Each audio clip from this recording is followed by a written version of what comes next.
YouTube subscriber Patrick and his rescue dog Lulu sent me photos of a stray he'd been feeding.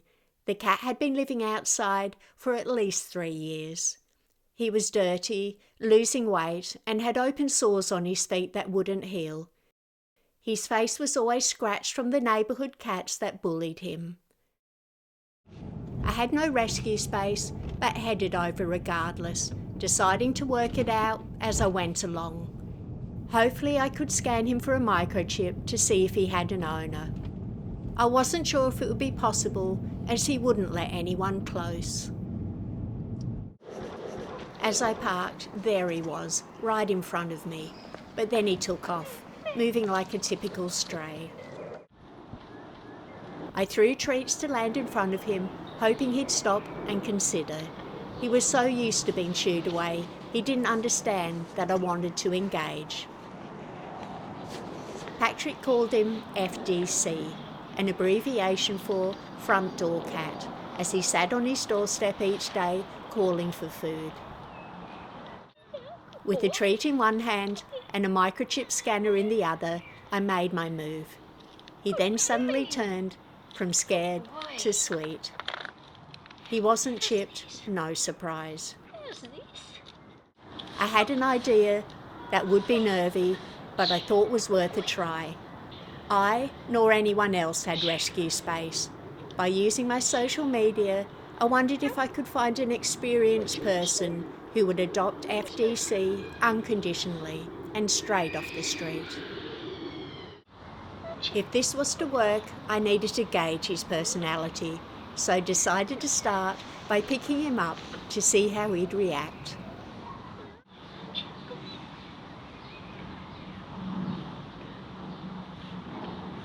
I felt his whole body relaxing, as if he was transported back to being held as a kitten. I'd give him a 9 out of 10. This looks promising. By now, quite an audience had built up on the street, and I could tell they were surprised that FDC not only allowed, but enjoyed the attention. Good boy. Good boy.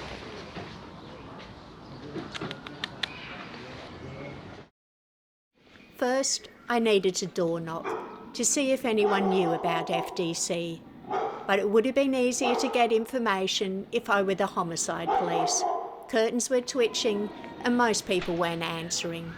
Stop it! Get in! Get in! Are you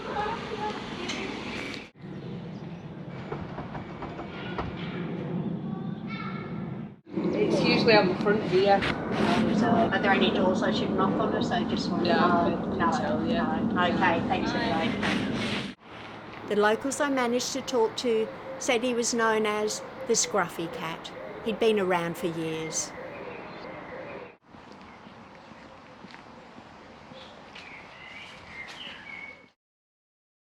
Overall, a better than expected day. I headed home, armed with good footage and an insight into his personality.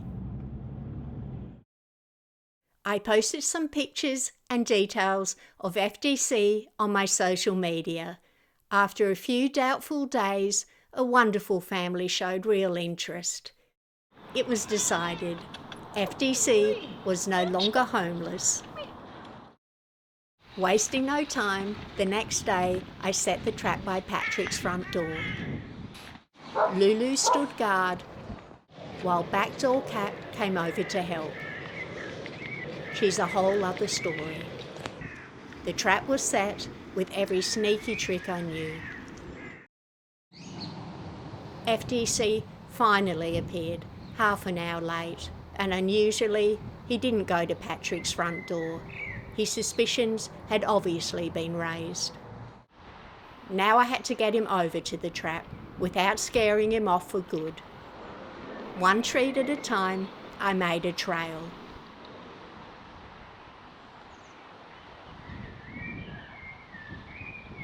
I soon learnt he wanted me to throw the treats, not just put them on the ground. He was enjoying the game. Softly, softly, catchy monkey.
My heart skipped a beat when the trap jaw stuck for a millisecond.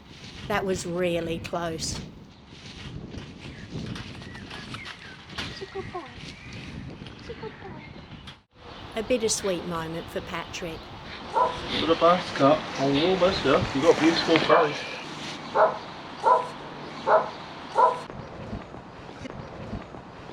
Not only did he feed FDC, but realised he needed more, so took time to ask for help.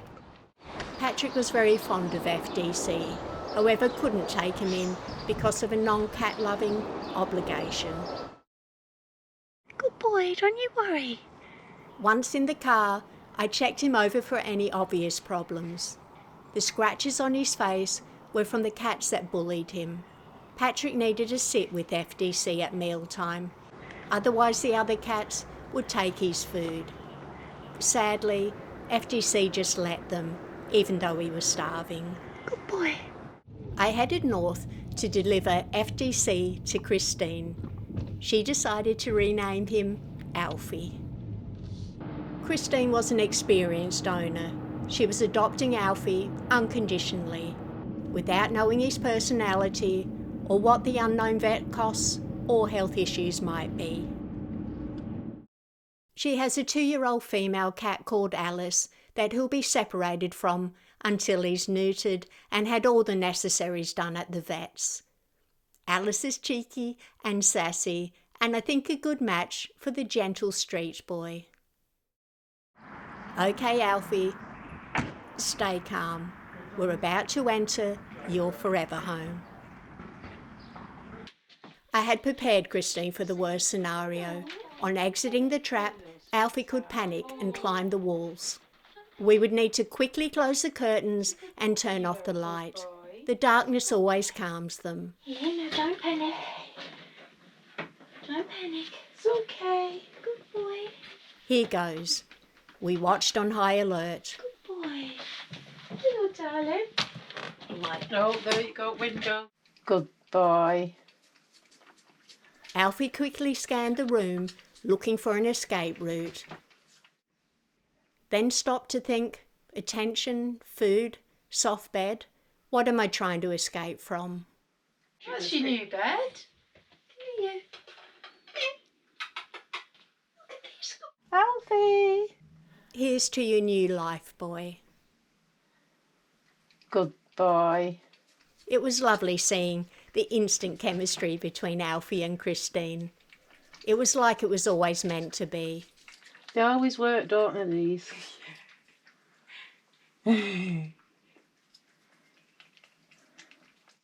Oh, that was yummy, wasn't it? Yummy, it's gone. It's gone.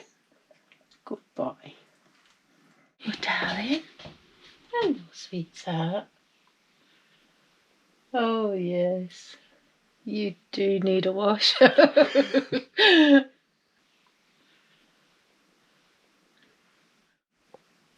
Then the icing on the cake with the cherry on top. 5 minutes after arriving, he makes himself at home.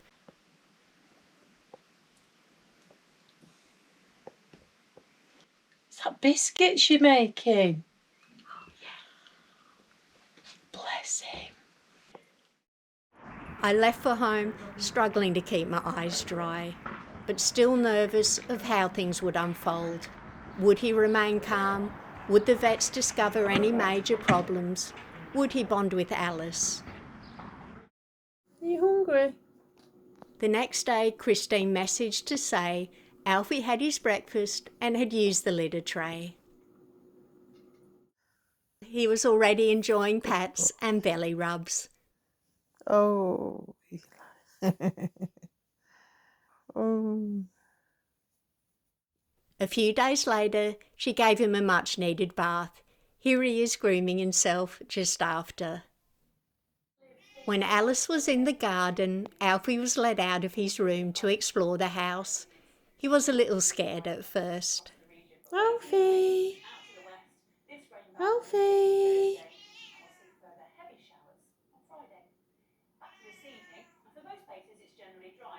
Coming back in? You've been a good boy coming out of your room.